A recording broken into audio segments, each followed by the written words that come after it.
السلام علیکم ورحمۃ اللہ وبرکاتہ۔ محترم ناظرین، محترم سامعین، آپ دیکھ رہے ہیں اسلامک معاشرہ یوٹیوب چینل۔ روزے کی حالت میں وکس، آئیڈیکس، بام وغیرہ سونگھنا کیسا، اور روزے کی حالت میں بھاپ اسٹیم لینے کا حکم کیا ہے؟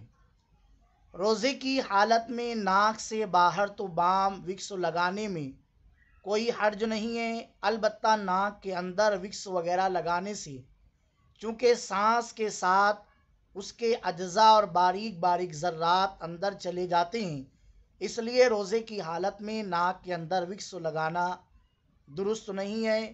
اگر ناک کے اندر وکس لگائی اور اس کے ذرات سانس کے ساتھ دماغ تک پہنچ گئے تو روزہ ٹوٹ جائے گا۔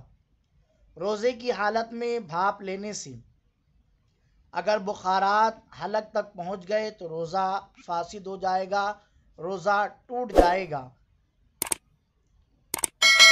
کیونکہ بھاپ کا معاملہ یہ ہے کہ بھاپ لینے کی وجہ سے پانی بخارات میں تبدیل ہو کر ناک کے راستے چونکہ پیٹ کے اندر چلا جاتا ہے، اس وجہ سے روزے کی حالت میں بھاپ لینے کی اجازت نہیں ہے اور اس سے روزہ ٹوٹ جاتا ہے۔